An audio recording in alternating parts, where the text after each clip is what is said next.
मुझे लगता है उनको नामांकन का अधिकार भी नहीं है, उन्हें माफी मांगनी चाहिए थी। सैंक्शन टू प्रोसिक्यूट अब दे रहे हैं, कितना दुरुपयोग है देखिए।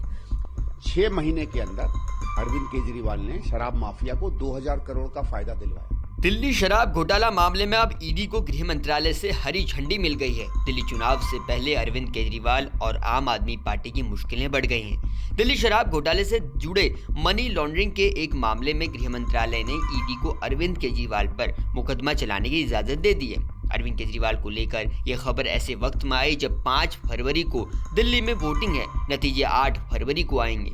आपको बता दें, दिल्ली की एक विशेष अदालत ने अरविंद केजरीवाल के खिलाफ आरोप तय करने पर रोक लगा दी थी। दरअसल अरविंद केजरीवाल ने दिल्ली हाई कोर्ट का दरवाजा खटखटाया था। उन्होंने कहा था कि पीएमएलए के तहत मुकदमा चलाने के लिए जरूरी मंजूरी के बिना ही ट्रायल कोर्ट ने चार्जशीट पर संज्ञान लिया है। होम मिनिस्टर का ये फैसला तब आया है जब दिल्ली के एलजीबी के सक्सेना इस मामले में केजरीवाल के खिलाफ मुकदमा चलाने की मंजूरी दे चुके हैं। ऐसे में जब अगले कुछ दिनों में दिल्ली में वोट डाले जाने हैं तो उससे पहले केजरीवाल पर ईडी कोई बड़ा एक्शन ले सकती है। गृह मंत्रालय की मंजूरी के बाद अब विपक्षी नेता भी केजरीवाल पर बयानबाजियां करने लग रहे हैं। कथित शराब घोटाला पर गृह मंत्रालय की हरी झंडी के बाद केजरीवाल के खिलाफ लड़ रहे संदीप दीक्षित ने भी उन पर हमला बोला है।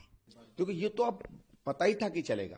जो सीएजी की रिपोर्ट आई शराब घोटाले में, उसने सिद्ध कर दिया कि 2000 करोड़ का घोटाला है। 6 महीने के अंदर अरविंद केजरीवाल ने शराब माफिया को 2000 करोड़ का फायदा दिलवाया। और शराब माफिया सबको मालूम है, इस दुनिया में लेन देन पे ही काम होता है। 2000 करोड़ बहुत होता है 6 महीने में फायदा। तो उसमें आम आदमी पार्टी को कितना मिला होगा समझ लीजिए। और ये 2000 करोड़ का नहीं भाई, डील तो ये हुई होगी ना कि हम 5-6 साल तक नीति चलाएंगे, यानी शराब माफिया को 16-17 हजार करोड़ का फायदा होगा। तो उसमें क्या 30%, 40%, 20% कितना मिला होगा आम आदमी पार्टी को। अब आप समझ लीजिए, इतना बड़ा 3-4 हजार करोड़ का समझ लीजिए अगर इनको डील में मिला होगा तो पीएमएलए तो बनता ही है, कैश कहीं तो गया होगा।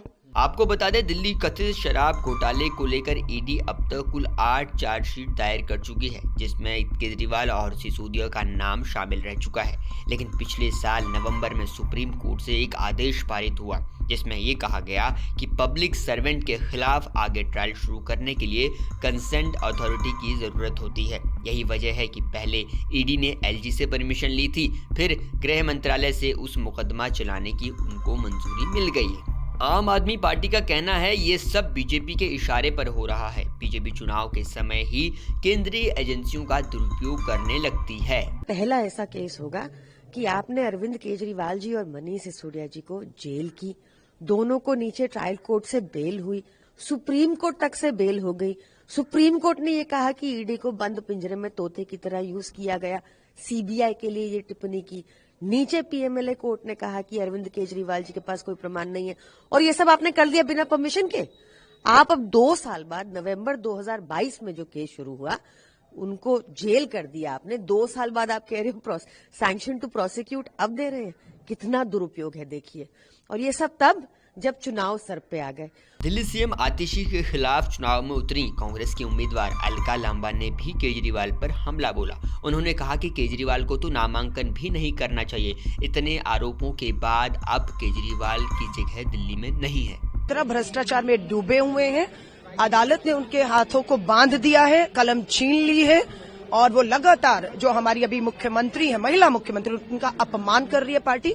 कहीं भी छोटा सा फोटो भी नहीं है सीएम का। टेम्परेरी कहना एक बात थी, अपमान, अब फोटो भी नहीं है। और जिनके हाथ बांध दिए भ्रष्टाचार, शराब नीति घोटाले में, जेल जाकर बेल पर, सत्ता कुर्सी, वो नामांकन, मुझे लगता है उनको नामांकन का अधिकार भी नहीं है, उन्हें माफी मांगनी चाहिए थी।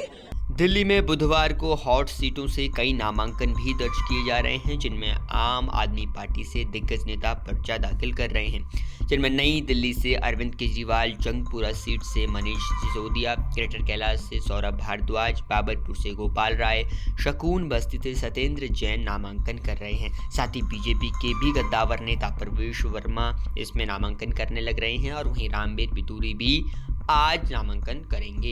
इस पूरे मुद्दे पर आपकी क्या राय है, आप हमें बता सकते हैं। दिल्ली की सियासत में आपको इस बार किसका माहौल लग रहा है, कमेंट सेक्शन में लिखकर बताइएगा।